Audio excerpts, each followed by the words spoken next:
दोस्तों, मैं एक कैंसर का डॉक्टर हूँ और बहुत फ्रीक्वेंटली, क्योंकि हम पेशेंट देखते हैं, कोई फॉलोअप पे आते हैं, कई नए पेशेंट होते हैं। तो जो पेशेंट जिनको कैंसर अभी अभी पता लगा, वो काफ़ी घबराए हुए, काफ़ी बौखलाए हुए होते हैं, और हो भी क्यों ना, क्योंकि उन्हें एक बहुत ही सीरियस डिजीज़ का अपने बारे में पता लगा है। तो इस छोटी सी वीडियो का पॉइंट ये है कि अगर आपको इसी मोमेंट पे पता लगा किसी टेस्ट के बाद या जिस तरह भी कि हाँ, आपके पास कैंसर है, आपकी बॉडी में कैंसर है, तो आपकी क्या स्ट्रेटजी, क्या रिएक्शन होनी चाहिए? अभी पता लगा और अब मैं क्या करूँ? डॉक्टर पेशेंट सोचते हैं, हाय राम, अब मैं क्या करूँ? पता नहीं मेरी कितनी लाइफ बची है, पता नहीं मैं ठीक भी होऊंगा कि नहीं, मेरे बच्चों का क्या होगा, मेरे बिजनेस का क्या होगा, मैंने किससे कितने पैसे लेने, बहुत कुछ। मैं बहुत छोटे से वीडियो में आपको 5 मेन पॉइंट बताना चाहूँगा कि मान लो आज आपको पता लगा या आपके किसी प्रियजन का पता लगा कैंसर है, तो करना क्या चाहिए। मेजोरिटी टाइम में पेशेंट को ये नहीं पता होता कि मैं कौन से डॉक्टर को दिखाऊं, किससे मिलूं, बहुत बौखलाहट होती है। तो देखिए, नंबर 1, आपको नियरेस्ट किसी डॉक्टर से मिलना है। आपको चाहिए सोसाइटी में इन जनरल कि आपको कोई ना कोई डॉक्टर आपका जानकार आपके सर्कल में जरूर होना चाहिए। जैसे पुलिसमैन और एडवोकेट का भी कहते हैं, ऐसे डॉक्टर भी होना चाहिए आपकी सोसाइटी में। जिस भी डॉक्टर से आपके अच्छे रिलेशन है, आप उनसे मिलिए, चाहे वो कैंसर स्पेशलिस्ट ना हो। आप उनसे पूछिए कि सर मुझे ये दिक्कत हो गया और आप प्लीज़ गाइड कीजिए हम किस डॉक्टर के पास है, क्योंकि डॉक्टर्स का यूजुअली सर्कल डॉक्टर्स के साथ होता है और आपको नहीं पता, लेकिन वो आपको गाइड कर पाएंगे कि इस एरिया में या किसी नज़दीक में या दूर भी बेस्ट डॉक्टर कौन है। एक तो ये तरीका है, डॉक्टर से पूछना चाहिए। दूसरी बात, आप इंटरनेट पे सर्च कर सकते हैं। आपकी अपनी लोकेलिटी में आपके वाले कैंसर के ग्रुप्स होंगे। आजकल ये बहुत कॉमन है, जो पेशेंट कैंसर से जीत चुके हैं, कैंसर का इलाज करा रहे हैं, उन लोगों ने आपस में ग्रुप बनाए होते हैं। मान लो किसी को लंग्स का कैंसर, तो आप लंग कैंसर का ग्रुप ढूंढिए। आपकी लोकेलिटी में, आपके डिस्ट्रिक्ट में कहीं ना कुछ मिलेगा, और वो लोग बहुत ऑलरेडी एक्सपीरियंस्ड हो चुके हैं, वो झेल चुके हैं ट्रीटमेंट को भी, काफ़ी जीत भी चुके हैं, क्या क्या डिफ़िकल्टी आई। उनके कमेंट्स से, उनके ओपिनियन से, उनके सजेशन से, उनकी हेल्पलाइन से आपको काफ़ी कुछ पता लग जाएगा। हो सकता है वो आपको सजेस्ट कर पाएँ कि किन डॉक्टर से कहाँ मिलना चाहिए, कब मिलना चाहिए। तीसरी बात यह है कि आजकल गूगल रिव्यूज़ और कई ऐप्स आते हैं जो डॉक्टर्स के बारे में बताते हैं। आपके आपके इलाके में जो भी अच्छे ऐप्स है हेल्थ रिलेटेड, लाइक गूगल से आप देख सकते हैं, प्रैक्टो भी एक है और भी कई है।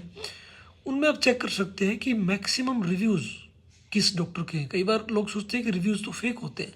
आप उन रिव्यूज़ के अंदर जाइए, रिव्यूज़ को पढ़ना कोशिश कीजिए। आपको काफ़ी हद तक पता लग जाता है कि कुछ फेक है या कुछ जेन्युइन लग रहा है। उनमें आपको ये भी पता लग जाएगा कि डॉक्टर्स का कितना एक्सपीरियंस है। किसी एक डॉक्टर के बारे में लिखा है कि ये बहुत सीनियर है, बहुत एक्सपीरियंस्ड है। कोई कहेंगे बहुत पोलाइट बोलते हैं, कोई कहेंगे हमेशा अवेलेबल रहते हैं। तो जो डॉक्टर अवेलेबल हों, जो डॉक्टर पोलाइट भी हों और जिनके पास लॉन्ग एक्सपीरियंस हो, अच्छी जगह से डिग्री किया हो, तो ऐसे डॉक्टर आप चूज कर सकते हैं और उनसे टेलीफोनिकल बात करके आप अपॉइंटमेंट बुक कर सकते हैं। और भी कुछ तरीके हैं, लाइक अब आपको पता लग चुका है कि डायग्नोसिस है, तो आप ना 1 2 3 7 8 10 डॉक्टर शॉपिंग मत कीजिए। बहुत सारे डॉक्टर से मिलने की ज़रूरत नहीं। आप अपने पड़ोस के किसी अच्छे फ्रेंडली डॉक्टर से बात करके या ऐसे कैंसर ग्रुप्स में जाके या गूगल पे जाके, प्रैक्टो पे जाके एक पता लगाइए कौन 1 या 2 बेस्ट डॉक्टर आपको लगे। आप उनसे मिलिए। यूनानिमसली अच्छे डॉक्टर्स की ओपिनियन लगभग एक जैसा होता है, तो उस पर स्टिक कीजिए। आप उसको डिले ना कीजिए। कई लोग कहते हैं कि मैं अलग अलग शहरों में जाके, दिल्ली भी गया, गुड़गांव भी गया, जयपुर भी जा लिया, वहाँ जा लिया सब। आप इस प्रोसेस में टाइम वेस्ट नहीं कीजिए। ये मेरा चौथा पॉइंट था। आप कुछ ना कुछ ओपिनियन लीजिए और उस पर स्टिक कीजिए। और 5वां नंबर, एक कैंसर डिजीज़ हुआ, आप उसके बारे में सोच रहे हैं। मेजोरिटी टाइम में कैंसर कुछ लाइफस्टाइल्स की वजह से भी होता है, जैसे स्मोकिंग या अल्कोहल या ऐसे ही गुटखा खाना, इस तरह की कॉमन चीज़ें। आप उसको आइडेंटिफाई कीजिए। आप अपना डेली रूटीन ऑडिट कीजिए कि क्या क्या आपकी हैबिट्स हैं जो आपकी इम्यूनिटी कम कर रही है या आपको कैंसर की तरफ ले जा रही है। किन अच्छी हैबिट्स से उनको रिप्लेस किया जाए। फिजिकली आपकी आपकी नींद पूरी है कि नहीं, आपकी एक्सरसाइज है कि नहीं, आपकी डाइट कैसी है, आप खुश रहते हैं कि नहीं, आप किन चीज़ों को करें कि आप अपना ज़्यादा खुशी रखें। और ऐसे ही मेडिटेशन, प्राणायाम, जो चीज़ें आपका इम्यूनिटी बढ़ाती है। कुछ स्पोर्ट्स जो आपको खेलना पसंद है, खेलते हैं तो उससे भी एनर्जी आती है और आपकी मेंटल खुशी भी होती है और फिजिकली भी इम्प्रूवमेंट होता है। कहने का मतलब सडनली कैंसर आ गया और सिर्फ डिजीज़ और दवा और डिजीज़ और दवा यही नहीं सोचते रहना। आपको देखना है कि मैं अपनी सारी लाइफस्टाइल कैसे एलिवेट करूं। ये सब आपको कैंसर से जीतने में मदद करेंगे।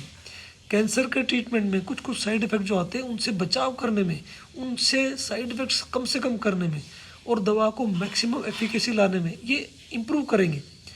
बहुत से डॉक्टर्स पेशेंट की बातों से इन्फ्लुएंस होकर पेशेंट से बहुत डिटेल दवा के बारे में करते हैं, लेकिन उससे बाहर का सिनेरियो नहीं समझा पाते। तो मैं यही कहना चाहूँगा, आस पड़ोस के डॉक्टर से अच्छे रिलेशन रखिए, वो आपके काम आएंगे इमरजेंसी के टाइम में, वो आपको हेल्प कर सकते हैं। चाहे वो उनका फील्ड का डिजीज़ ना हो तो भी वो बता सकते हैं। दूसरी बात, use cancer group and their suggestions, use Google, Practo etcetera, all these apps which can give you about reviews of the doctors. चौथे नंबर पे आप अपनी लाइफस्टाइल इंप्रूव की और ऑब्वियसली आप ट्रीटमेंट को डिले नहीं कीजिए, क्योंकि हर डॉक्टर ये चाहता है कि आप बीमार अगर हो गए आप जल्दी से जल्दी ठीक हो जाइए। जितना जल्दी उनके पास जाके आप ट्रीटमेंट कराएंगे उतना ही ज़्यादा चांस होगा कि आप उससे अच्छी तरह और जल्दी से जल्दी डिजीज़ से फ्री हो जाएंगे। तो ये मेरा छोटा सा वीडियो था, आशा करता हूँ आपको पसंद आया होगा। आपको इसके बारे में और कोई क्वेश्चन है तो आप कमेंट कर सकते हैं, मैं उनका आंसर देने की कोशिश करूँगा। धन्यवाद।